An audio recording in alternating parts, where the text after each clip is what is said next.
All right, welcome everybody. This is Brian Johnson, and this is the Ask Me Anything event for March 8th, 2018.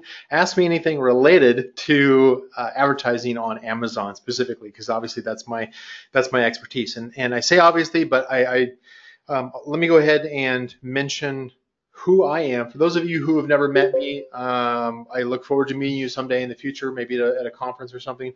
And for those of you who are going to be in China next month for like in the Hong Kong, Shenzhen area for like global sources and some of these, I'm going to be speaking out at the the Cross Border Summit in Shenzhen on April 20th and 21st. So if you happen to be going there, happen to be in the area, then look me up.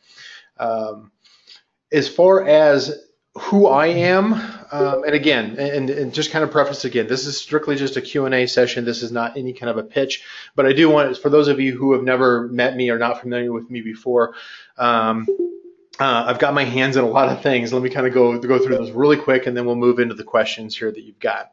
So I am first of all, my name is Brian Johnson. I'm based in Texas in the United States. So I am closer. I was in Austin. Now I'm closer to San Antonio. So I'm kind of in between Austin and San Antonio area. So if you're in the area, look me up. I am the creator of the Amazon PPC troubleshooting community on Facebook, as well as the Amazon PPC Consultants Association. I am the creator of Sponsored Products Academy 1 and 2, and the creator of the PPC Scope software. So I do sell product. I do have my own ad agency, and so I don't get a whole lot of sleep. So, and I know many of you have told me in the past of like I really need to focus on balance, but I am driven. So hopefully, what I have learned and the area that I know well, hopefully will give you some value, help you to move forward today, get you some there's going to be some common questions that are going to come up. There's going to be some very unique situations or scenarios that somebody's going to mention. I'll try to answer 90% of everything that comes in. If I miss something, because sometimes on these calls I'll get 5-10 minutes behind because of the volume of calls, and that's okay. We'll keep going until we get these questions answered for you. So stick with me. I am recording this, so there will be a replay for those of you who can't stay on for the full call. It's okay. It's gonna be there. As long as GoToMeeting does its job, then it should be available for you for later too.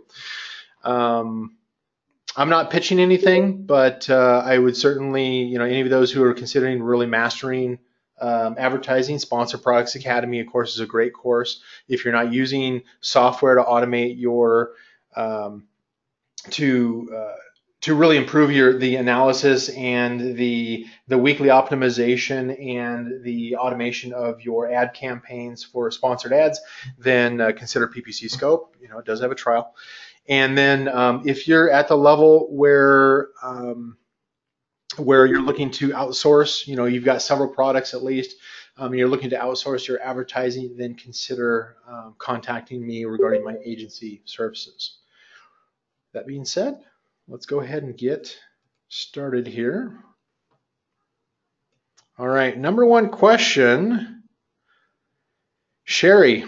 Looks like Sherry, you're the first question, so well done. We're in a competitive niche. Near 50% of our sales are coming from sponsored ads. What recommendations do you have to get a higher percentage of organic sales?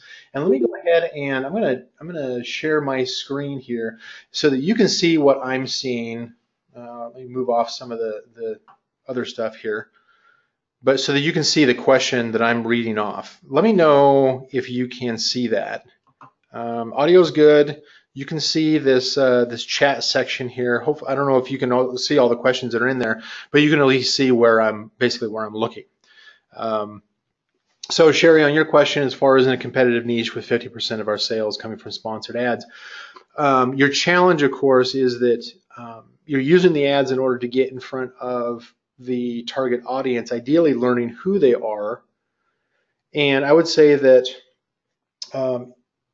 you're going to want to, I mean, depending on what your advertising objective is, and I'll try to explain that a little bit more throughout the call, but depending on your advertising objective, you're a bit high on the sponsored ads, probably because there's so much competition that you're having a tough time or ranking organically for your target keywords.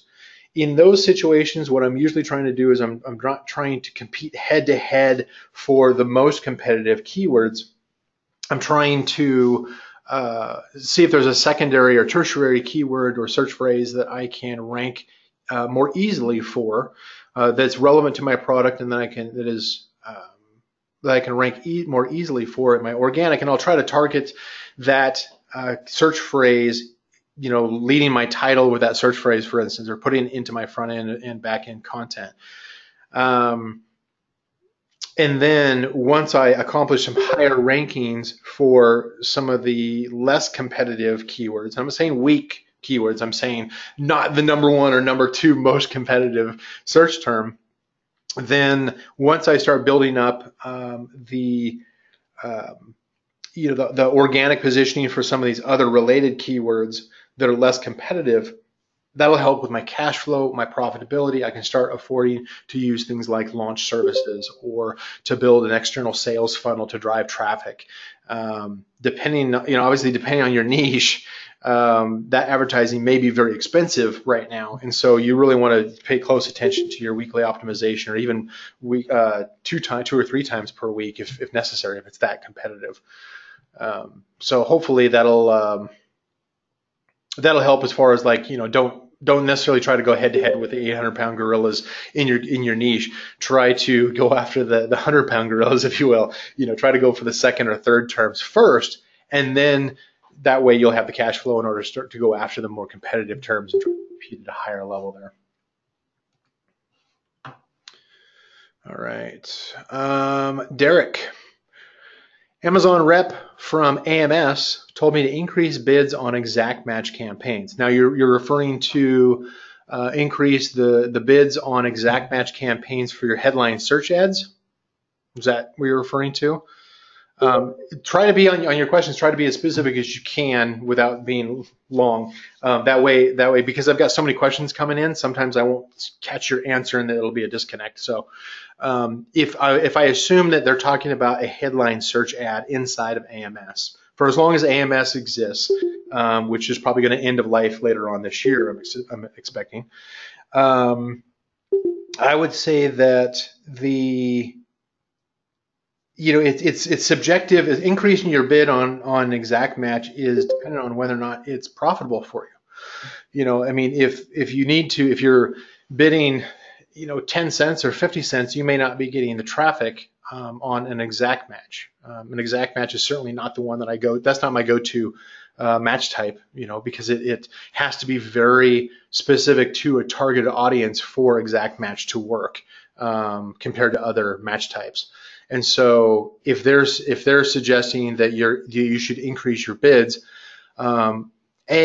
just because they're part of Amazon does not mean that they're qualified to tell you what to do. Yes, they should have some additional information, but I find a lot of them don't have any personal interest in your business to really know the difference between what actually works and what doesn't. I know it's kind of dogging on Amazon reps, and I've got some people that I work with that are actually fantastic, but unfortunately most of the level 1 support reps are not going to be that case. They're going off of what somebody told them. So I would take it with a grain of salt as far as if they're saying just increase your bids or increase your budgets.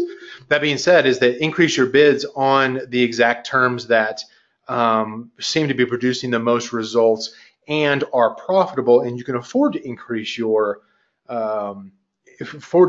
bids and still get an ROI out of it. Now, in some cases, that selling more units through your AMS ads or through your sponsored product ads may increase your organic page position, your organic search position. Rarely, but it can. And so in other words, if you, on some of your lower competitive terms, you can overspend on a keyword phrase, and that may actually move up your product the organic search positions by 1 or 2 positions, for instance. and that will be worth it, because maybe it moves you from the top of page 2 to the bottom of page 1. Now you're on page 1 results, and you get more traffic, you get more sales. But you really have to pick that on a case-by-case basis, and usually it has to be pretty specific, pretty targeted. So if it provides you that kind of additional value, either it's profitable or it gives you a secondary value such as organic search position, yeah, test increasing your bids. All right. I'm going to have to keep my answers a bit shorter here to get through all this, aren't I? Okay. All right. Adrian, I have FBA and read the sellers were opening FBM to have access to AMS. What's the benefit that that's no longer available to you? So Vendor Express is closed to new sellers. So that's no longer an option for you. You'd have to go through through Vendor Central in order to get access to AMS now. That's one of the reasons, because Amazon has closed Vendor Express just like a couple weeks ago. To new members, they've also announced that they intend to scuttle Vendor Express altogether, which means that they're going to all of those who have a Vendor Express account are going to probably have to shift over to Vendor Central or one of the other similar kind of vendor supply programs. And then the last remaining AMS feature that is of worth, the product display ads, will likely move either to Vendor Central or to Seller Central or both. Hopefully they move it to Seller Central, but that's obviously more an advanced method of advertising anyway. So yeah, sorry, Adrian. Let's see here.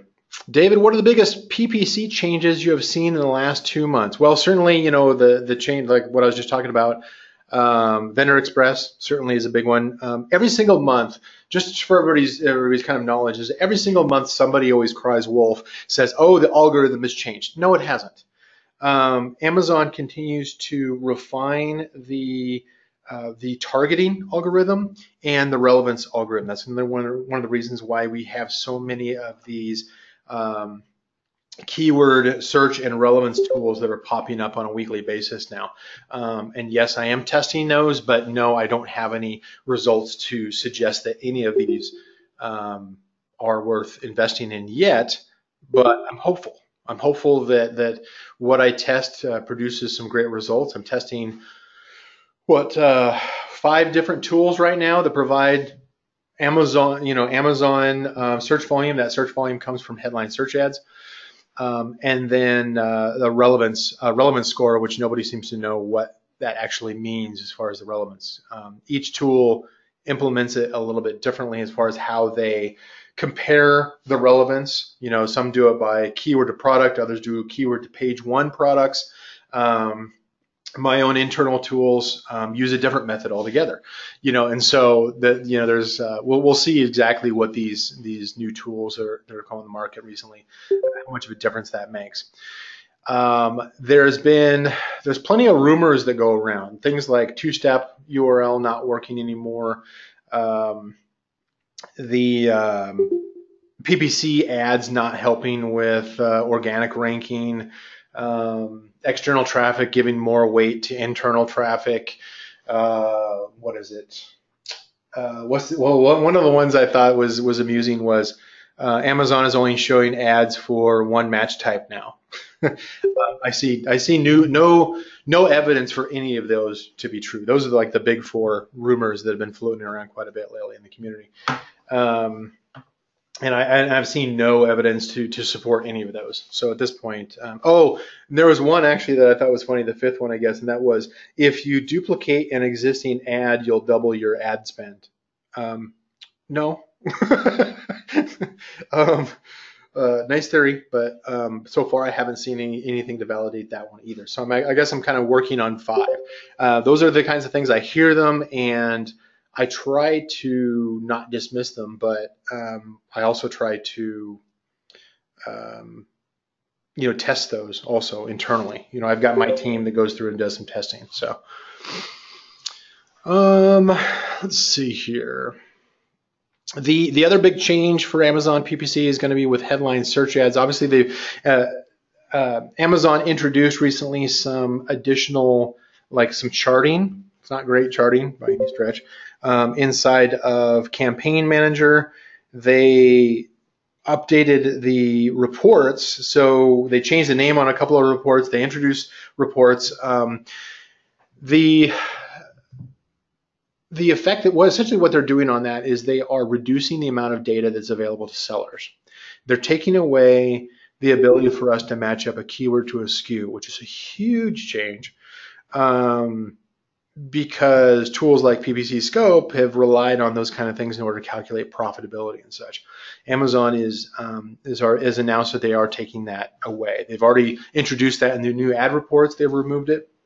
As far as showing the SKU along for each keyword. So what that means is that the commingled ad groups where you've got multiple SKUs in the same ad group is going to become a bigger problem than it is now. Right now, it's simply just you could run multiple SKUs in the same ad group, and you could have you have a bunch of data, but you don't know which search terms converted for a specific variation, for a specific product SKU.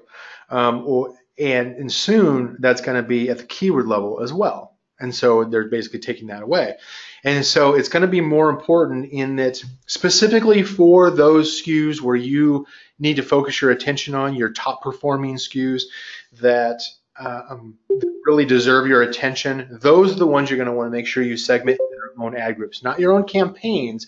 Keep it in the same campaign to have that pooled trust and on an established campaign, but just simply create a new ad group or new ad group set. If you follow along with some of my teaching, a new ad group set for each of the SKUs that you really need to get more detailed metrics on. That way you can identify the search terms and the keywords that convert for a specific SKU variation, as well as the individual metrics and how well it performs separately. Let's see, what else? Yeah, the ad reports certainly have changed up considerably. It looks like there's more of a delay in the sales, like the daily sales data from PPC within Seller Central.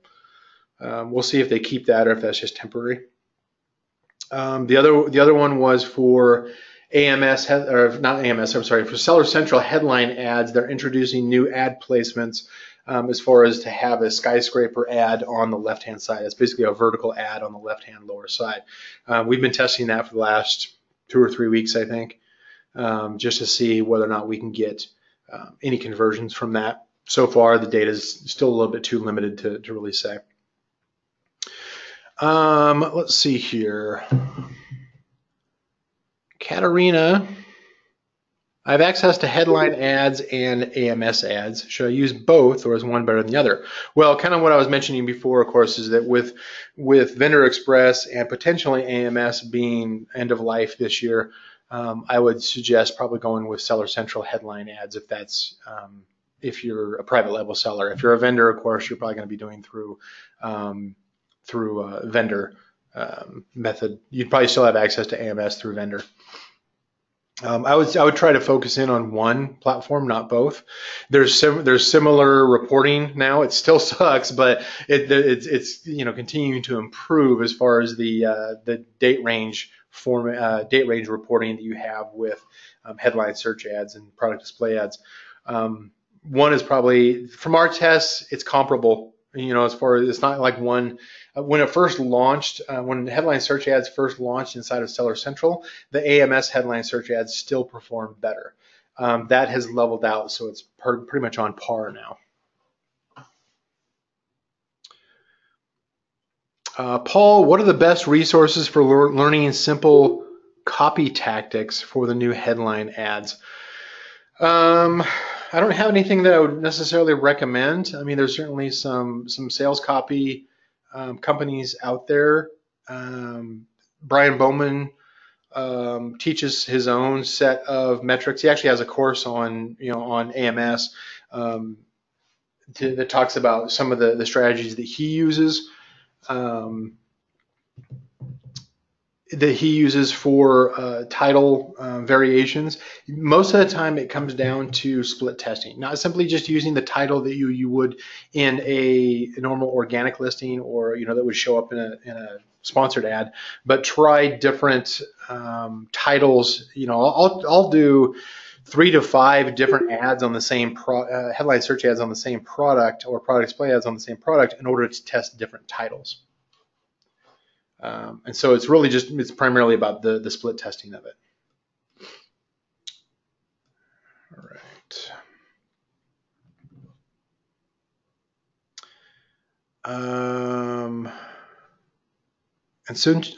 And forgive me, I'm gonna probably butcher your name. I apologize for this.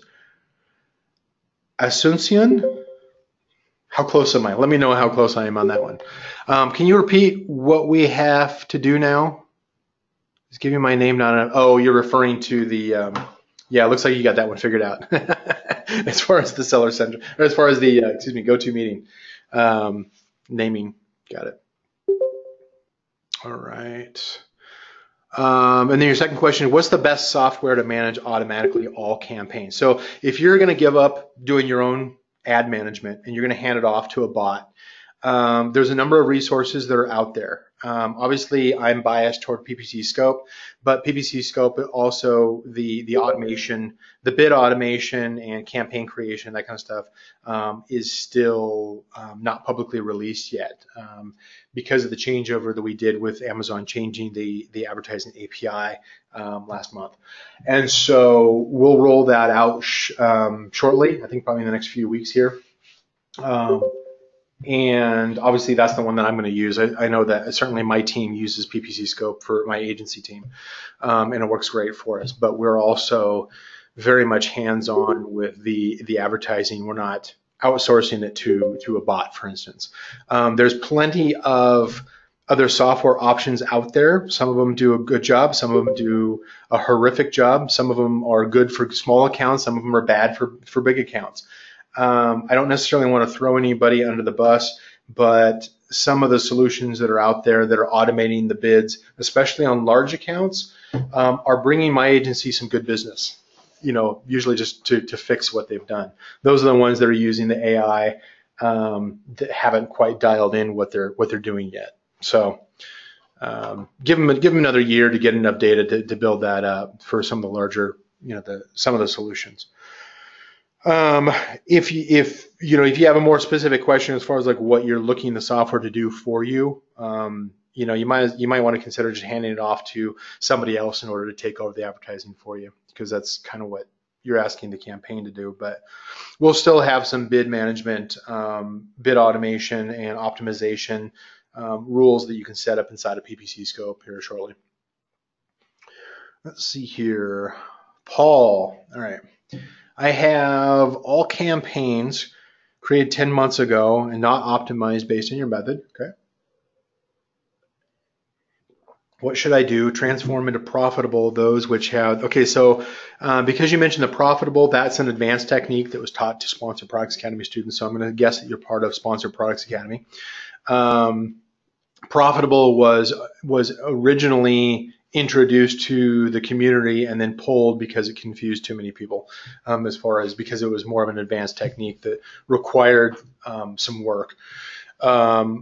It's still very much valid. If you have the profitable campaign and you're maintaining a high average click-through rate, then your ads are likely beating out the rest of your competitors because of that high level of performance of that profitable campaign. For the rest of your campaign, whether you have, most people have an automatic discovery campaign that they're running with a low bid. They'll have a research campaign with a moderate bid that they're optimizing, at least once a week, using, maybe, I certainly would recommend my 8 steps that are posted up in the troubleshooting, the troubleshooting community, and certainly for anybody who's using my software, it's posted as a link right at the top of the page. But use the 8 steps in order to optimize those campaigns on a regular basis. we've seen phenomenal success from people who have implemented those steps on a regular basis, from a profitability and just recovering some of the lost ad spend that they've had.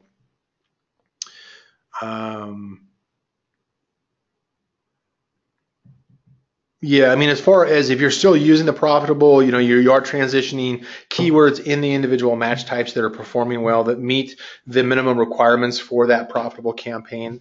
Again, that's more of an advanced strategy. I can go into that separately, but yeah, if you're part of SPA, then go ahead and look me up directly on my email. Theo, can you cover the A to Z of coupons? No, I don't do A to Z. Best implementation strategy. I use coupons. I'm not an expert at coupons. So let's see here. Amazon has contacted a company regarding purchasing search and display ads that are rather pricey. Is the search and display ads that they're offering to you, depending on which department within Amazon, Sherry, that is contacting you, those are probably up in the $30,000 to $35,000 a month minimum per month, I think, with a 3-month minimum commitment. So you're probably looking at 90 to 100 grand in ad spend on that one, if that's the group that contacted you. The history that I've seen from those has not been very good. I know that it's the same kind of ads that might be shown inside of Seller Central to sellers. I know that works for companies like Tika Metrics, because they're in a high volume, get as many people in as you possibly can kind of advertising strategy, and it works great for them. So they can flip the bill on that. For a product, for a brand, I haven't heard of anybody who's been using it in the last 6 months to a year. In previous years, they've always wanted their money back. They've always said this was not worth it. It didn't produce anything. But yeah. So it's one of those things where if it's that level of one, then I would say you really got to figure out the ROI before committing to it. Casey, all right.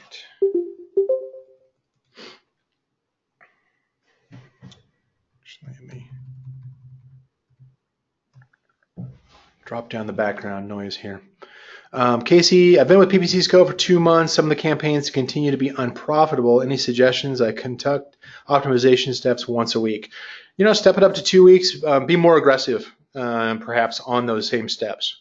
So you're still going to use those same steps, assuming that you're selling more than $100 a month. Obviously you're actually, the product is actually selling. Then continue to work those steps.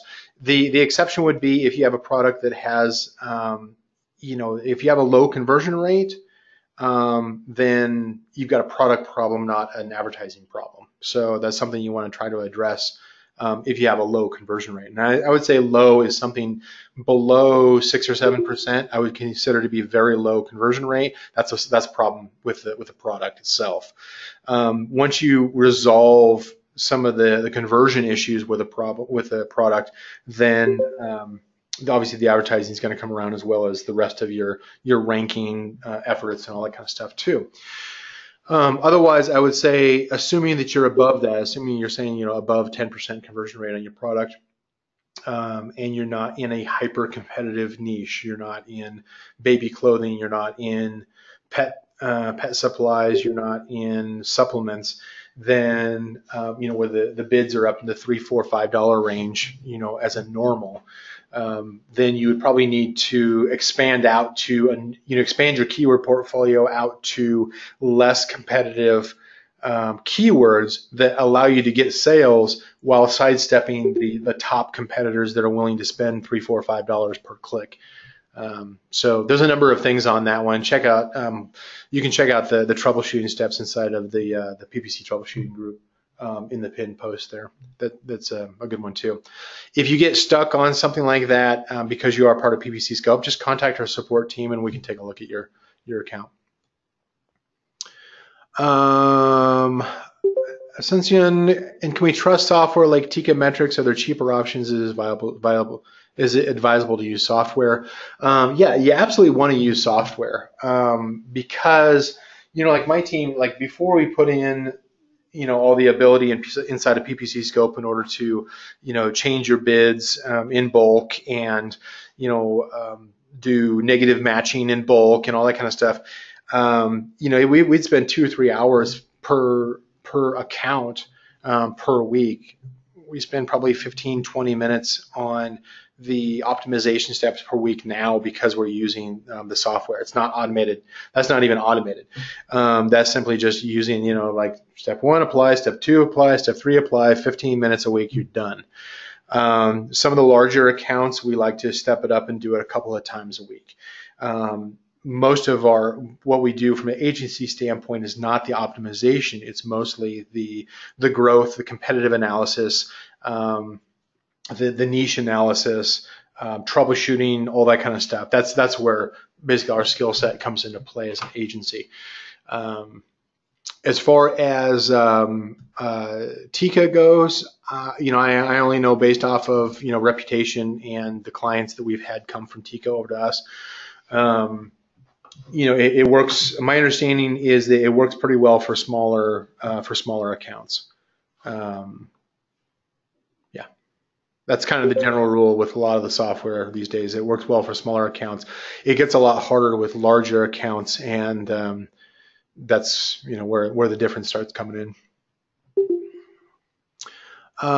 Jim, can we select placements for HSA? So with HSA, which is headline search ads, for those of you who don't know, there are, right now, it doesn't allow, you can create ads. It doesn't allow you to select whether or not you're doing headline, the headline banner versus the skyscraper ad. Probably in the future, they'll probably add that in. Right now, they're going to make the choice for you. They'll probably do like a round robin where they're switching back and forth, depending on who else is bidding for that same space. Louise, can you edit a campaign budget in PPC Scope? Not this week, but I know that I've been testing what our developers have put together, and we're just finalizing the testing on that kind of stuff. We've got a number of changes. Automated bid rules that you can set up for your optimization steps, campaign creation, campaign editing, keyword to search term path discovery, all these other different things that we've got rolling out here soon. So in the next month or two, you'll see quite a few changes to your PPC Scope account. Let's see here. Mark, we have been rejected more than 10 times already on headline search ads. What can you recommend to increase on getting approved? First question I would ask is what type of product? Does your product qualify for headline search ads? 2 would be, is there something about your product listing that, one of the products that you've got in there, does it qualify for advertising? Some product niches can't run ads. Certainly the language that's used in the headline ad is definitely going to be considered both from an automated and manual review standpoint. You probably have switched over to manual review at this point, and so you might be able to contact seller support. Honestly, I'm not sure if Sponsor Products team is also handling headline search inside Seller Central. I would assume so. They might be able to give you some tips as far as why your previous ones were rejected, and that way you can kind of base it. But most likely you've got some kind of terminology in the headline search ad or some issue with the product itself that is not allowed to run ads. Kind of running blind on that. So I don't know what else to offer. If I saw what your 10 were, I might be able to see something that stood out. All right. How far am I here? 11:40. Actually, I'm not that far off. I'm only a couple minutes behind on questions. Nice. All right. David, what is the best and easiest way to find long tail keyword phrases for your product? So this is kind of what I was talking about earlier, in that I am retesting the keyword research tools that I've been using. I use some internal processes that are custom, that are simply not available by any platform out there. I don't have any intention of releasing those outside of Sponsor Products Academy, but for competitive analysis. But a lot of my keyword research starts with the competitive analysis. I would certainly say that I'm an active user of about 5 or 6 different platforms. I just dropped Merchant Words, just haven't been using it since last summer. And the new keyword research tools that have come online over the past couple of months have promised. They're not quite there yet, but I'm testing them. So the ones that I am testing include Wordtree.io, Helium 10 Cerebro, actually Magnet and Cerebro for Helium 10, Seller Tools, River Cleaner, and Viral Launch. The Viral Launch is a new keyword research tool they just rolled out this week. None of those are quite what I want them to be at yet, but it certainly they definitely advanced it forward considerably in the last couple of months, primarily because they're pulling the headline search volume from Amazon, as long as Amazon makes that available. Hopefully they continue to. They're also, most of those are also pulling in the relevancy scores that Amazon presents for a keyword and a product combination, and that is specific to a keyword product relevance score. It doesn't take into consideration some of the other relevance factors that I use internally. But other methods that I'll use if I'm going to continue to do bulk keyword research, I use quite a bit of a reverse ASIN type of keyword research, either Keyword Inspector or Helium 10 or Wordtree. And with those, I use my own internal software in order to compare a lot of my competitors together to look for commonalities. That's pretty much the detail that I'll say on that one as far as our own internal software.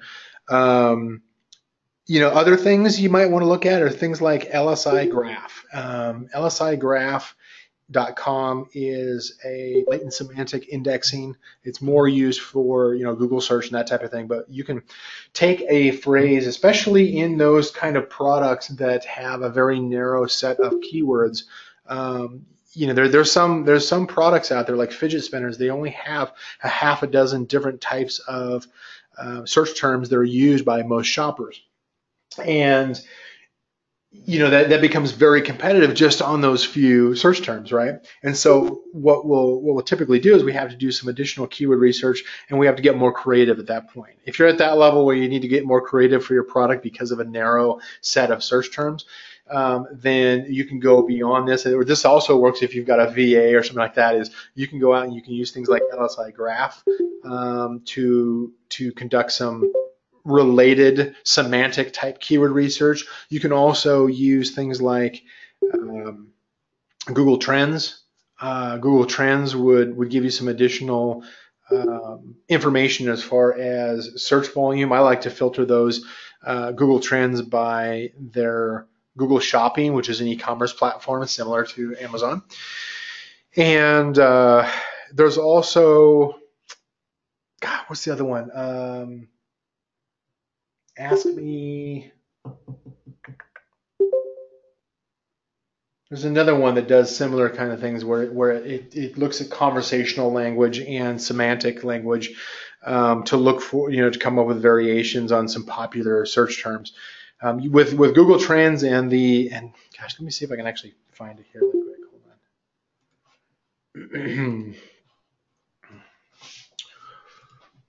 Hold on.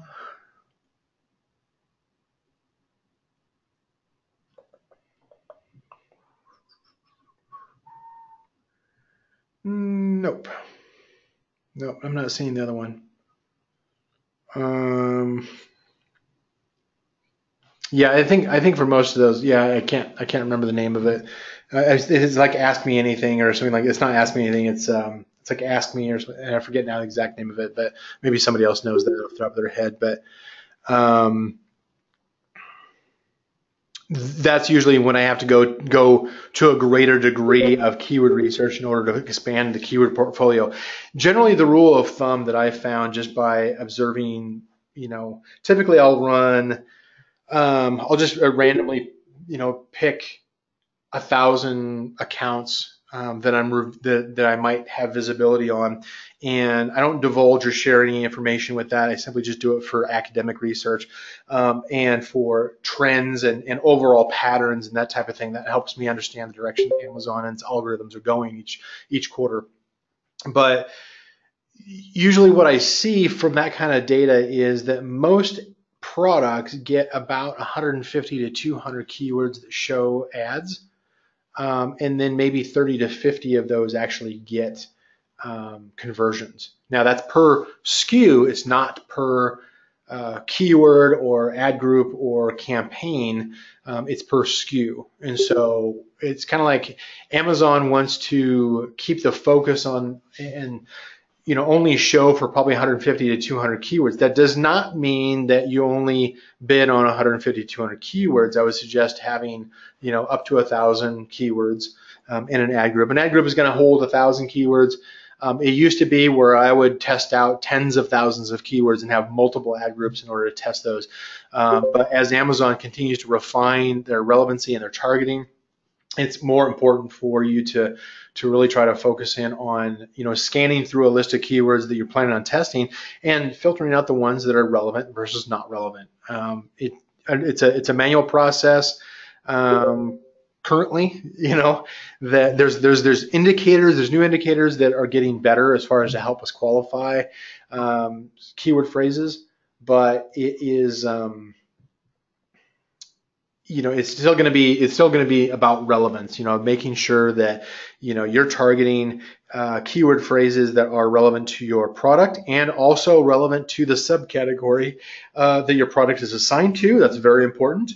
And then also, and then making sure that you've got some of that content for organic algorithm. It's going to be your title, your bullet points, your back-end search term fields. For sponsored, it's going to be title, bullets, description. That's where the relevance gets. And you can use a mix. You can use individual words or exact phrases. Exact phrases is always what I recommend. That usually means that you're going to be duplicating some individual words. On the back-end search term fields, I might use individual words, as many as I can get in, the 150 characters or whatever it is this week. On the front end, I absolutely use a mix of my top target phrases. And I try not to chop them up so that, I've got, well, this one's a phrase combination. I usually try to have my first one or two top target phrases in my title in the first 60 to 80 characters, if I can do it. Then I move on. I have a collection of them in the bullet points, and then I'll have some in the description. And then on the back end search term fields, I'll usually put in individual words that are common among a much larger set of keywords, where I'm working with, here's 20,000 keywords maybe I found relevant to this product niche of, 10 top selling products in my product niche. And then I'll find the common words among that. And then I'll also look for things like misspellings, translations, that type of thing that I can add in there as well if I have space.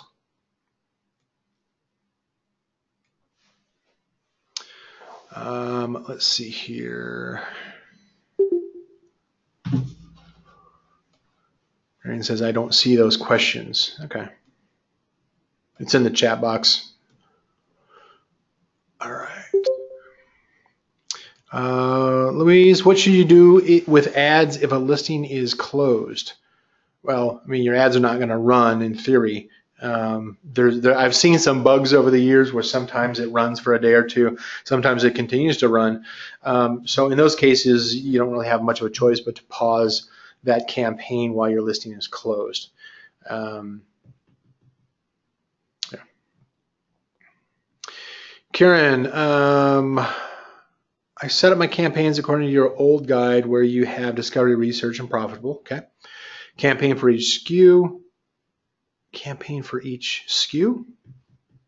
Yeah, that's not okay. Now I have moved to using your 8 weekly optimization steps. Okay. Do I still need to move keywords up the chain from discovery, research, profitable? Yeah, I mean, if you've got that structure, yeah, I would continue to do that because the 8 optimization steps are more for cost cutting. It's not for expansion. Expansion is a whole different field of your weekly practice and your monthly practice. So you would have that. You've got one. You have 3 campaigns for your group. You know, your group of SKUs. You don't have a separate campaign for each SKU, of course, but and yeah, if you're following that practice, then if you do have that old guide and you're able to follow that one with profitable, then yes, you're going to choose the keywords that qualify for profitable and move those over, right? But yes, the structure as it is now, since you've been running it for a long time, I would leave it. Creating new campaigns requires Amazon to relearn that campaign and its performance, and it usually takes at least 4 weeks. That's why new campaigns are often very slow to start, especially in 2018. It seems like they're even slower to start. Let's see here. David, what's the best and easiest way to find? Okay, you already got that one. Okay. Mark, please share best practices on how to get approved on headline search ads. Okay, already addressed that one. Stan, is your software do automatic campaign management? Yep. You're saying automatic targeting campaigns, or you're saying automatic bid operations, bid automation? That's different.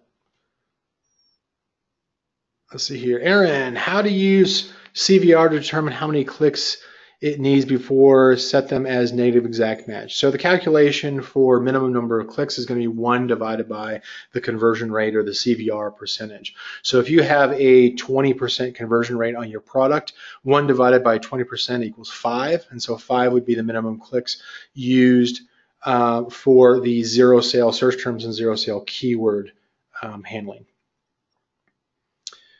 Let's see here. On situations where you have a very low conversion, where you've got a problem product that has like a 5% conversion rate, for instance, on those, you figure that 1 divided by 5% is going to be 20 clicks. I don't go as high as 20 clicks. I usually cap it at 10, on something like that. And that's just on the, was it step 1 and step 3? I think it is on the process. I'm new to PPC Scope. How long before I start seeing positive results after following the optimization steps week on week? Very subjective answer on that one. I would say it depends on how bad it was screwed up in the first place. If you've been following it for less than a month, then you probably haven't quite reached that. I've seen some cases where I have dropped the ACoS and the ad spend, ACoS by 10% and the ad cost, by 10 grand in a period of 4 weeks. Sometimes for it really kind of depends on the product, because it depends on how aggressively you're doing it. If you're not reaching your goal in the amount of time that you hope, then maybe step it up so that you're doing the optimization steps twice a week for a while and see if that makes a difference. Again, kind of what a previous attendee was talking about is, or I was responding to, is that if your product has a very low conversion rate, down below 6 or 7%, then you're going to continually struggle with PPC, with Amazon advertising, which is why your advertising objective would probably shift to, everybody needs to have an advertising objective, first of all, for each of your products. If you don't, then give me a 1 if you know what an advertising objective is. Give me a 0 if you don't know what that is. I want to see how many people, if I need to actually do a separate webinar just on advertising objectives. Those that include things like launch, audience targeting, break even, profitability, brand recognition or brand visibility. Those are different advertising objectives.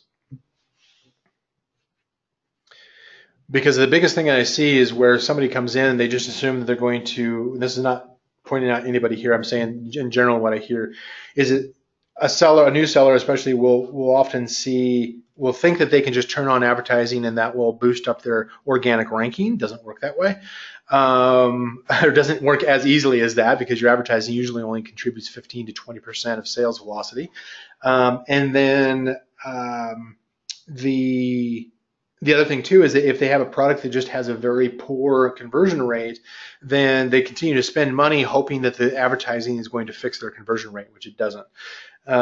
It simply just gives them better analytics and better insight into who that target audience is, so that you can better target your product listing content to focus in on a much more narrow target audience. That's exactly what Amazon wants us to do, is to find that target audience, a very specific niche target audience, and focus exclusively on them for that product. If you try to be all things to all people, try to blanket your advertising to anything even related or close, that used to work. A year or two ago, they used to work, but Amazon continues to tighten that requirement that we focus our product listings into a specific niche audience. Ross, which is your preferred keyword tool for initial keyword research? I covered that in depth earlier. If you happen to jump on that after I talked about it, then catch the replay. I'll have that up probably later tonight.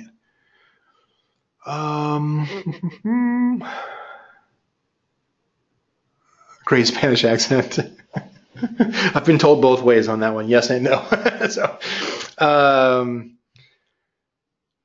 Aaron, can you explain how the profitable campaign structure? Do you put all three match types in the profitable campaign? I do. I won't go into depth on profitable campaign because, again, that's an advanced topic that they no longer teach publicly. I only teach that to my academy students because it requires more work and more of a process. The end result is better. You end up with a better campaign quality score, which allows your ads to show higher than your competitors at a lower cost per click. But yes, I do all three match types in there because nobody knows which match type. Until you test it, you don't know which match type is going to perform best for a keyword. There's a method that is commonly taught by others that comes from Google AdWords, comes from off of Amazon, where you start out just in broad match and then you move everything over to phrase match and then you move everything that converts over to exact match, and that's the final destination. And that does not work in Amazon, flat out. It's going to work on some keywords, but as a general practice, it's seriously flawed. So anyway, that's kind of my soapbox on that piece there. But I would say that the reason that we test these, you can start out testing in one match type, and generally the way that I know internally in my agency, the way we start out with any kind of bulk keyword research, we start out with a phrase match. It has the highest ad impressions. It has some flexibility, and it has some targeting. So it's kind of a blend between broad and exact match. And it's typically going to get much more data about your target audience faster. You're going to get ad visibility faster than the other match types. Once I start seeing conversions on that, on a search term within the phrase match, then I will test it out in both broad match and exact match. Typically, the more targeted a keyword is, what some call long tail or descriptive, what is more targeted to a specific audience is going to perform better in an exact match. It's going to have a higher click-through rate. It's going to have a higher conversion rate. Versus single or double words, which are going to be typically more generic, more of a broad audience. Those are going to perform better in a broad match. And then when it's all said and done, part of the optimization is the standard 8 optimization steps is we're identifying which keywords in each match type perform best, so that when we're all said and done, we only have left what is, assuming we're using a properly segmented ad group set, a best practice on that, then we're able to identify which keywords perform best in each one, maybe even 2 match types that will continue to perform long term. And so we always end up with a mix of broad phrase and exact match keywords, depending on the level of targeting and the specificity to a target audience. And so in each of our campaigns for each of our SKUs that we're actively working on, I'm going to have that ad group set. I'm going to have the broad match ad group, the phrase match ad group, and the exact match ad group for each SKU. Vinny, does PPC Scope work with AMS or just Seller and Vendor Central? No. So PPC Scope only supports Seller Central and the sponsored products ads. So it doesn't currently. Amazon has had some trouble as far as their headline search ad rollout to the API, and so we've held off on that. We didn't want to introduce something that was known to be buggy right now as far as headline search ads. There is the only Vendor Central, like the ones that work with like AMS and headline search as far as some of the reporting would be things like AMS Radar. That software works. There's a couple of others out there that have been able to work with vendor. I'm actually surprised at how many of the software solutions are having trouble with connectivity and bugs when it comes to Vendor Central. But I'm hoping that later on this year, that Amazon will move product display ads over to Seller Central as they close out Vendor Express and AMS. And they'll open up more of the API and actually work out the bugs on the API so that we can start offering that as well. So right now we'll focus on where most of the activity occurs. Let's see here.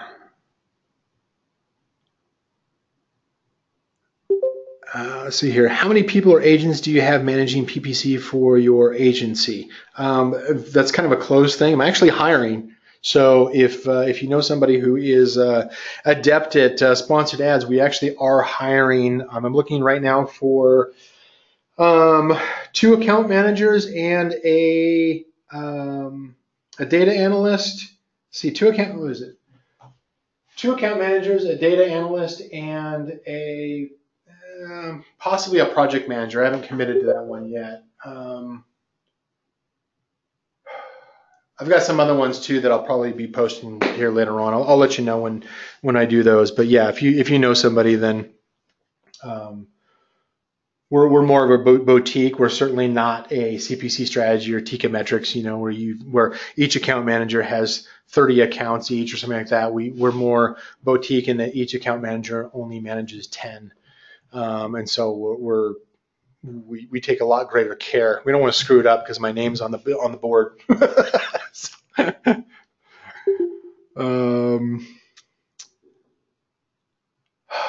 Here's another name I'm going to butcher here. Is it Panay? Panate? Help me with the pronunciation. I prefer to get that right. I don't like butchering people's names, so if you can help me out with the pronunciation, I'd appreciate it. Let's say I created 5 campaigns for 5 main keywords. Good Lord, really? 1 for each keyword. Okay, all right, let's go with that theory. How can I consolidate these into one since pausing a campaign is not indicated? No, pausing a campaign is not recommended. I would say take the campaign that has the highest number of clicks and the highest number of the highest click-through rate, use that as your primary campaign. In other words, consolidate into that existing campaign. Don't create a new campaign and move those over. Now, I've certainly done that. What we call a solo campaign is where you have 1 keyword in 1 campaign. That used to work great 2-3 years ago. It's pretty rare. There's some rare instances where that still makes sense, where you've got 1 keyword that just crushes it as far as sales and profitability, and it has a high click-through rate already and can sit on its own. That's very rare, but it is something that we've experimented with and used to use a couple years ago, but not something that I teach currently. But yeah, I would say find out which of those 5 campaigns is performing the best, both in total number of clicks and assuming that these campaigns are more than 4 weeks old, of course. Which one has the most number of clicks and which one has the highest click-through rate. Hopefully both, trying to find the best combination of that and use that as your consolidation campaign.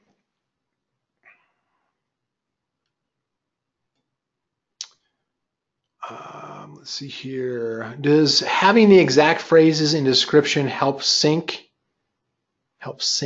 and make the exact PPC search term ads show up in description? Yes, having the exact keyword phrase in in the word sequence in the description does help with showing ads. It does not help with indexing.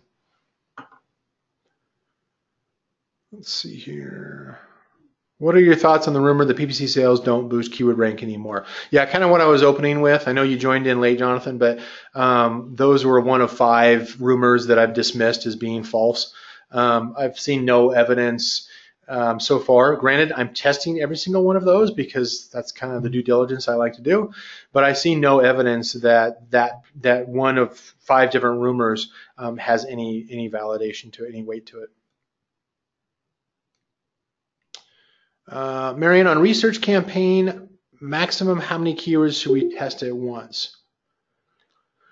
500 keywords in keyword master list to be tested in research campaign. What's the maximum number? 50, 100? Well, so kind of what I was talking about earlier is that Amazon is generally going to show per SKU, they're going to show ads for 150 to 200 at a time concurrently, and then maybe 30 to 50 of those you'll actually get sales on, click-throughs and sales on. Usually, certainly my team, we test at least 400 keywords up to 1,000 keywords. Sometimes we push up to 1,000. We don't tend to do the 10 or 20,000 keyword testing like we used to do.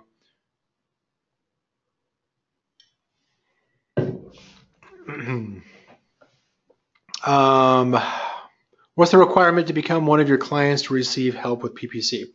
So we do have some minimum requirements as far as our agency goes.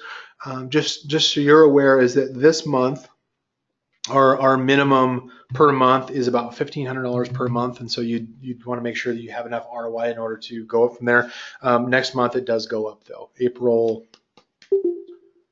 7th, I think it is when it goes up to the next level as far as a minimum monthly. And so depending on how many SKUs and what kind of volume that you're doing on a monthly basis, you can go out to brianrjohnson.com and submit a request. That is going to change on April 7th also when we move to our new site, but that's the agency site. You can certainly submit a request and we can come back and say, okay, we can work with you, we can't work with you, and here's the quote, all that kind of stuff. There's no cost involved with asking, but certainly would welcome the chance to work with you if, hopefully you've got, more than just a couple of products. Then, yeah. Let's see here. Casey, we've completed our campaigns per good campaign structure. I feel it has improved the sales results on a few specific keywords. To know for sure what data should I pay attention to? Well, it depends again. This kind of goes back to your advertising objective, which, looking back here at the zeros and ones and everything that I asked on before is that, I only had a few people who responded, but it looked like, it was mostly zeros. So that's certainly something where most people don't even know what an advertising objective is, let alone implementing it into their advertising, which is a huge mistake. But I'll try to do something about that. Certainly my academy students certainly know what advertising objectives are, but I'll try to schedule something with a future call in order to go through that training. Let's see here.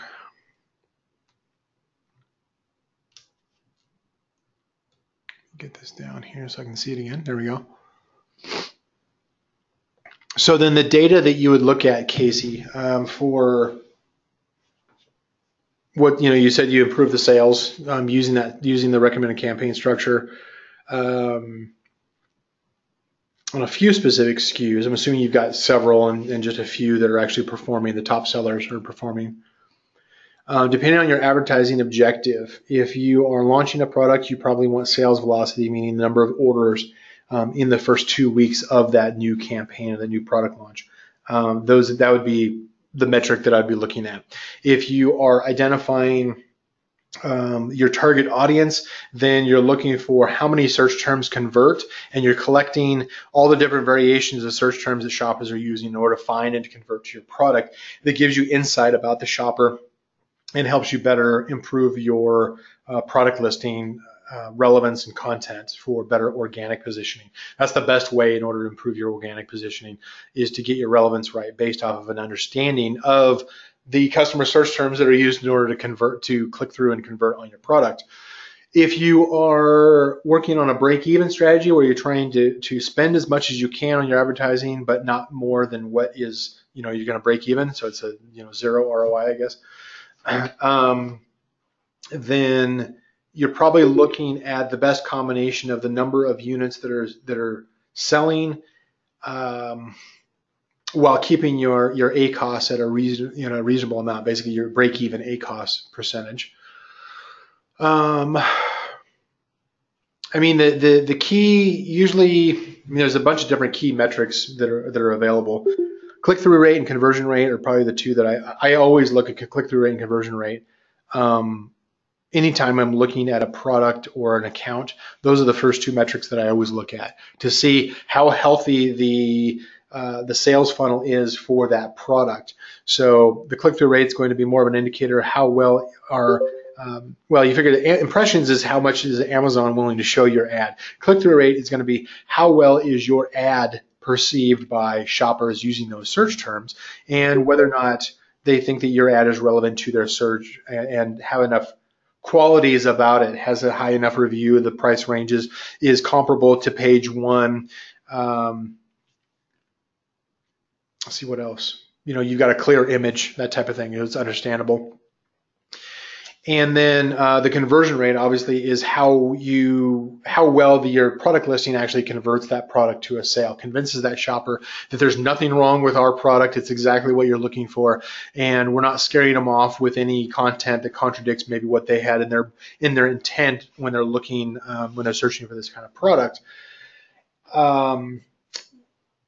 Yeah, so I mean, click-through rate and conversion rate, I'm definitely looking at for each product to see how, look for the strengths and the weaknesses. Most sellers, they want the sales velocity, the number of orders that are being produced as a result of their advertising. If you are using advertising for the specific goal of attempting to increase your organic ranking, then you would need to identify those individual keywords where it actually changed, it actually improved as a result of advertising that keyword or a similar keyword, and you're monitoring the keyword search ranking for each of those keywords, and you may consider overspending on the specific keywords, not everything, but just on the specific keywords that actually have a measurable positive effect on your organic ranking. Simply just doing blanket advertising does not increase your organic ranking. Not sure if that really helped you, Casey, just because it was kind of there's multiple answers on that one. Let's see here. Aaron, let's say my keyword is organic toothpaste, and my search term under broad match is best organic toothpaste for kids.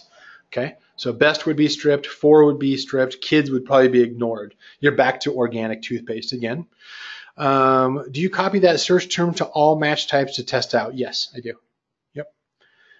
So how do prepositions affect the search terms? Well, the prepositions are typically ignored. They're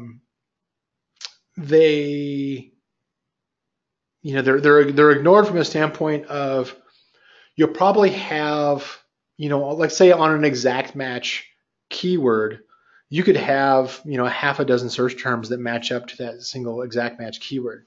Some people believe that there should only be one because it's exact match, but that's not the way it works because of the variations in singular, plural, prepositions, articles, conjunctions, conjugations. Man, I'm not an English major, so.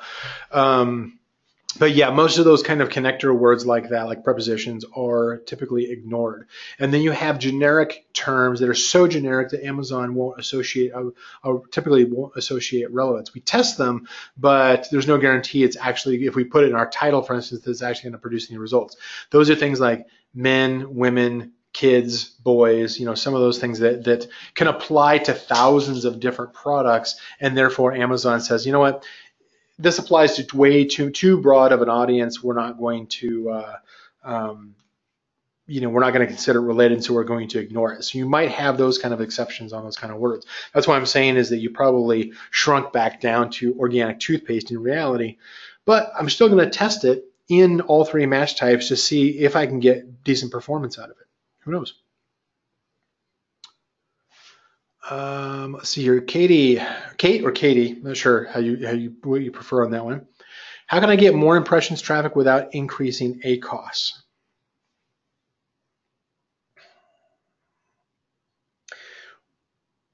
Better filtering. So you are going to review your list of keywords that you're targeting. Let's say you've got a few hundred keywords, manually going through and looking at that list and saying that one's not relevant, that one is relevant. Using things like the 8-step optimization that I teach, that will help in identifying early the search terms and the keywords that have poor relevance, and therefore just add on to your cost, but don't necessarily improve on your the performance of your ads. Typically, you're going to have to use phrase match or broad match as your match types in order to get the higher impressions and the higher clicks, higher impressions at least. Increasing ACoS, primarily it's about trapping those search terms and keywords that perform poorly as early as you can. That's one of the reasons why I teach, the 8-step optimization, to do that at least weekly. Maybe step it up to do even twice a week, to make sure that you're catching everything quickly. Every time I add a new campaign, yes, don't create new campaigns. That's it. Like kind of what I was mentioning earlier in the call is that it takes at least 4 weeks for Amazon to learn the new campaign. And so at least the new manual campaign, I should say.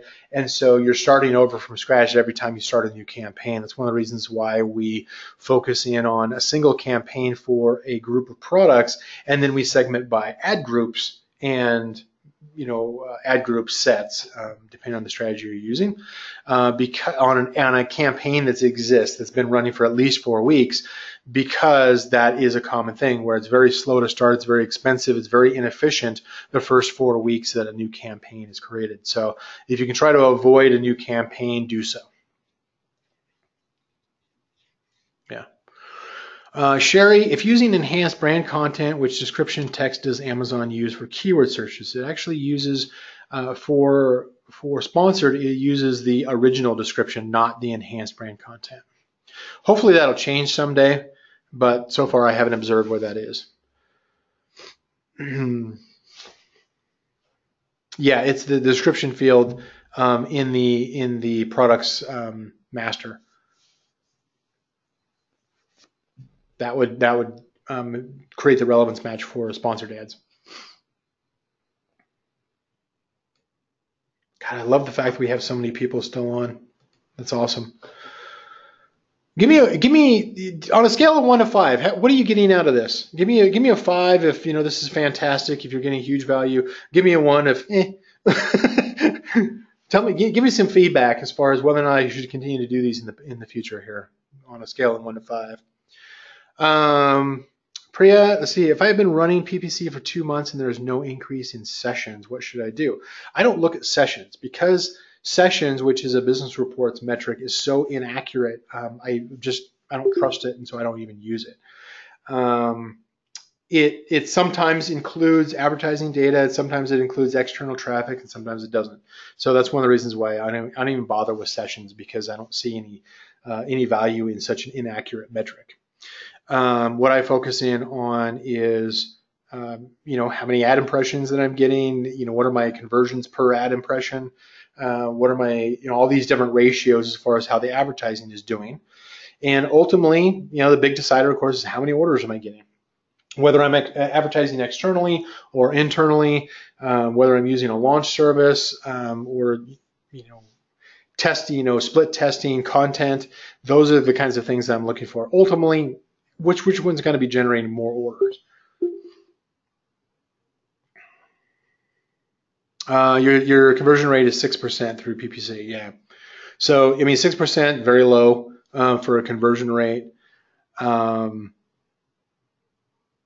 see here. Sales are 25%. I don't know what sales are 25%. I'm not sure what that means, Priya, as far as the sales are 25%. Webinar idea sounds good. Good. Let's see here.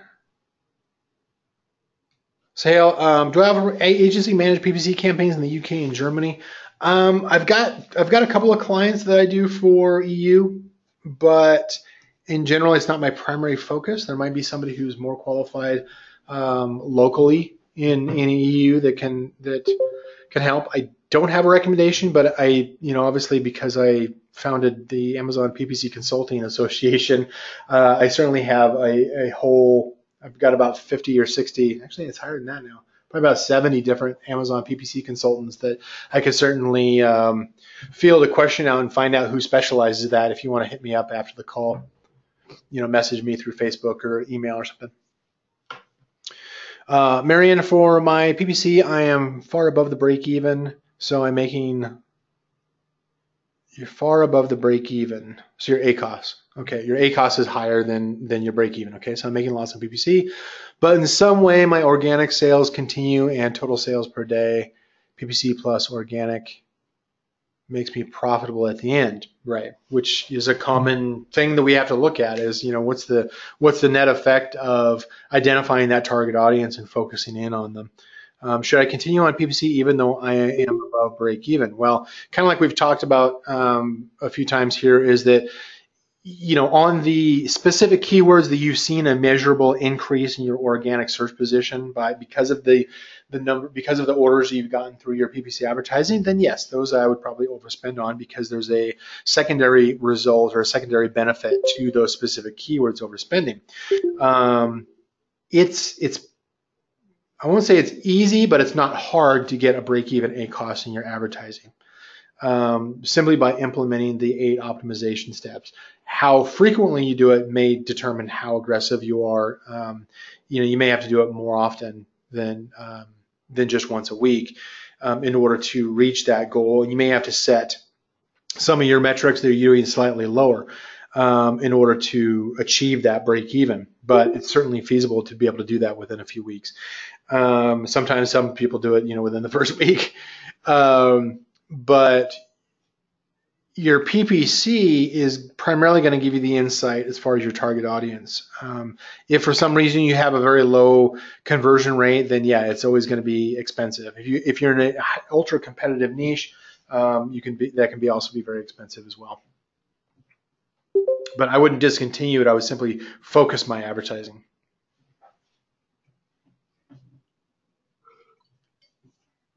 Let's see here. Marion again. So in testing 1,000 keywords, I have around 400 to 500 keywords with 0 impressions. What could be the reason? They're not targeted. They're not relevant to the product. The first thing that I would do, and this is something I teach within my academy students, so everybody in the academy knows this, is that you're going to look at the keywords. Like for instance, if you look at the keywords that are in your campaigns up in Seller Central, at the ones that have 0 impressions, look for the ones that have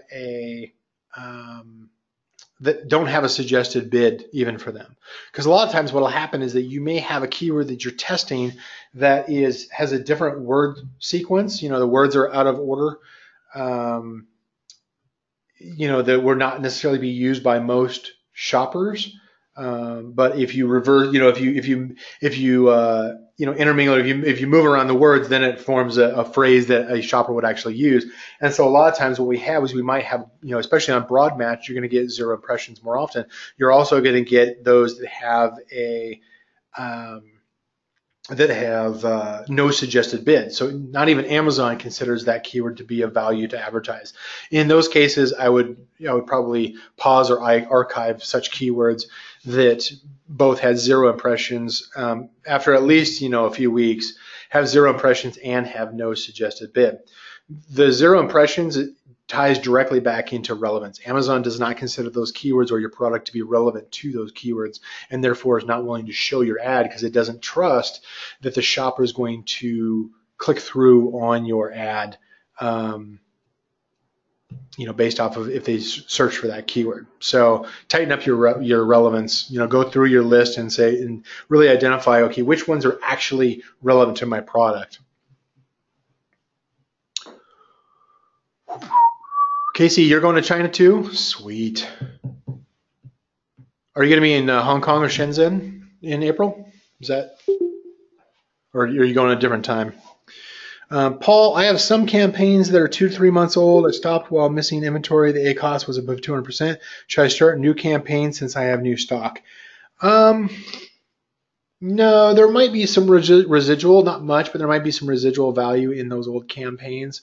Was it just a case of those old campaigns just weren't optimized well while you had stock in? It's probably not going to hurt you to create a whole new campaign. In either case, you're starting over. Unless the exception might be is if you actually closed your product listing while you're out of stock. Then I would definitely, when you reopen that product listing, then a lot of your metrics were paused and may actually have some residual value there. And so that includes with your campaigns. The biggest thing with the campaigns is just making sure that you're optimizing those aggressively in order to get that ACOS down, because obviously, 200% is very high.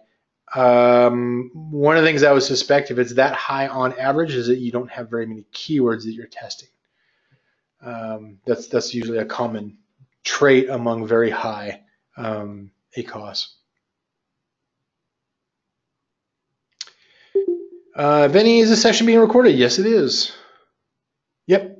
Obviously, this is long. There's a lot of questions involved, so absolutely, yes, I'm recording this. So assuming the GoToMeeting did a successful job of recording this, I'll go ahead and post it back up into, depending on how you found today's session, either in the Amazon PPC Troubleshooting group, the Facebook, the PPC Scope group, basically I'll put it out to the same places that I advertised this session here. So let's see here. If we're moving a word from one campaign to another, we just make low bid 11 cents an old campaign and move search term over or pause it, then move it to the new. Okay. Assuming you're moving it over to a new to a campaign that has existed. Can't talk now. Assuming that you're moving a search term or into a keyword or a keyword over to a keyword in the same match type that's performing, you move it over to a new campaign that has been around for at least 4 weeks. Don't do it before then. And has a higher click-through rate than the previous campaign. That's the second major restriction there. Then you move that over. Then on the previous one, I typically reduce the bid to below the new location. I wait for the new location to start picking up ad impressions to actually exist in the new campaign, and then maybe I'll reduce the bid further.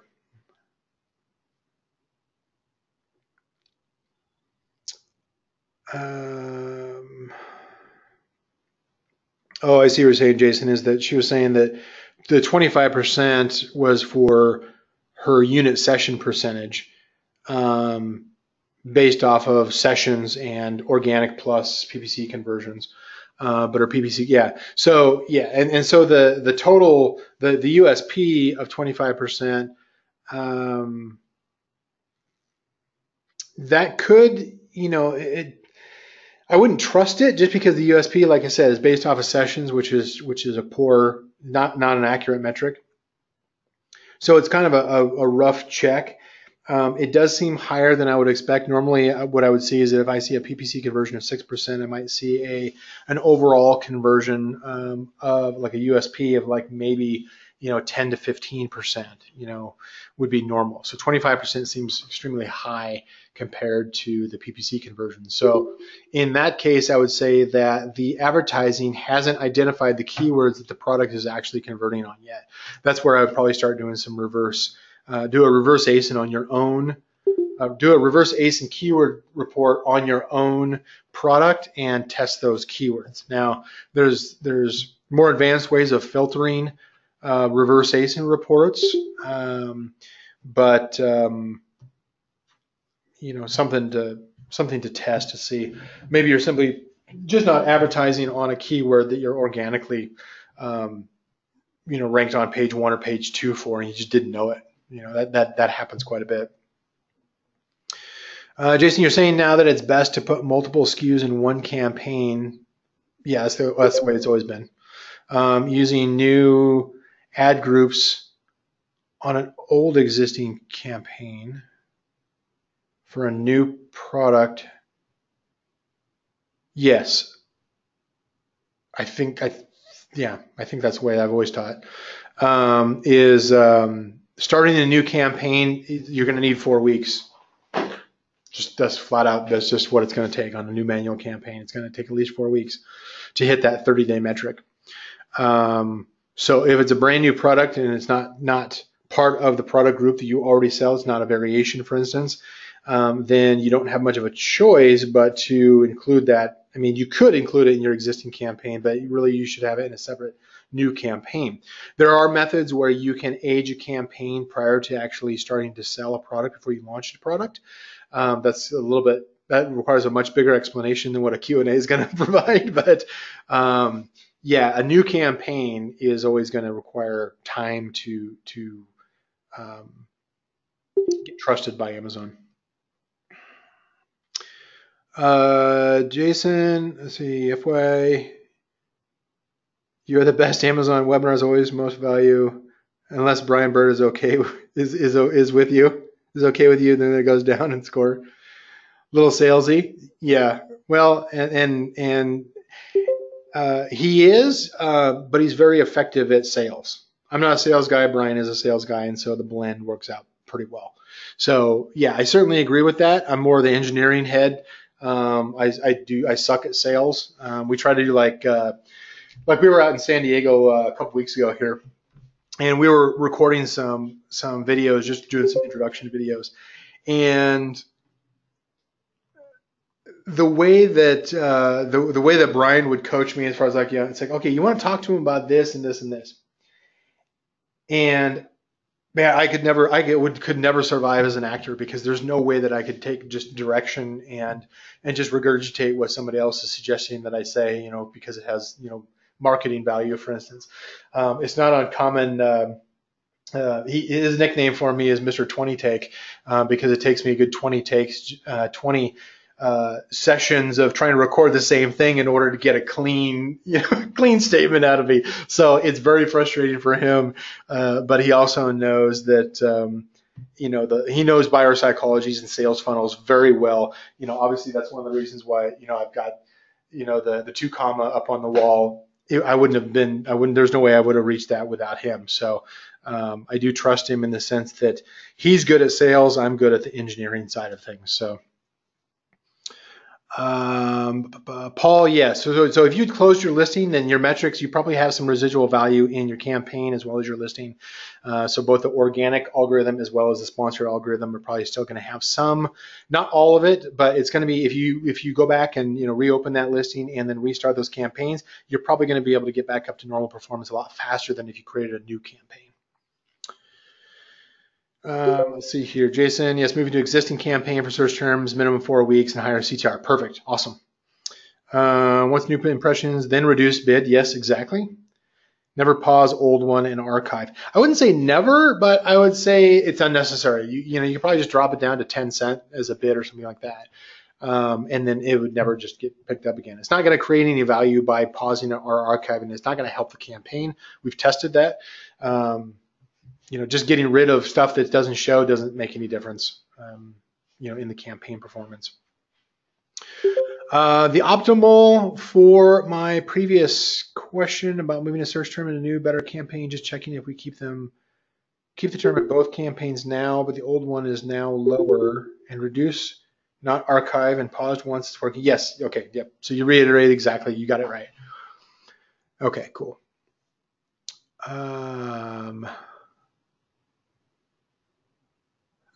Thanks, Jason. Appreciate it.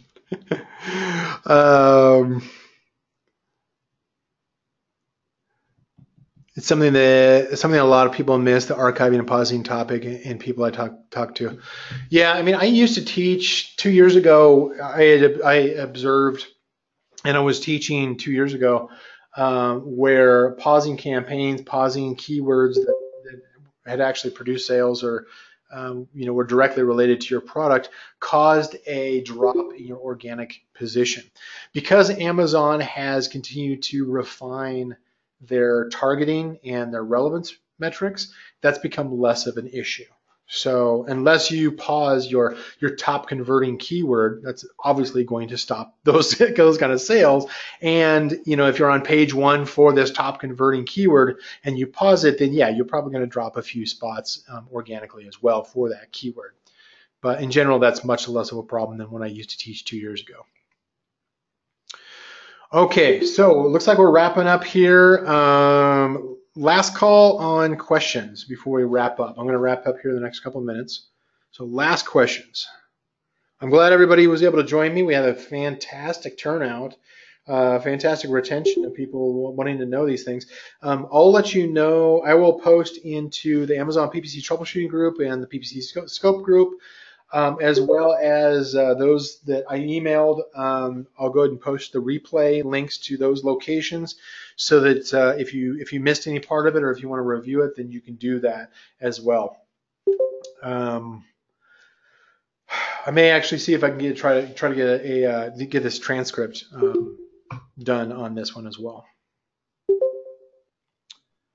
All right. Canada PPC. Any comments? Not really. I haven't done a whole lot of Canada PPC. I mean, I've done some for other markets. Still the big ones, of course, for me are going to be United States, United Kingdom, and Germany. Those are my top 3. I'll be interested to see as Australia rolls out and Israel. Israel, I think, is going to be a big one once it opens up. But yeah, the rest of them are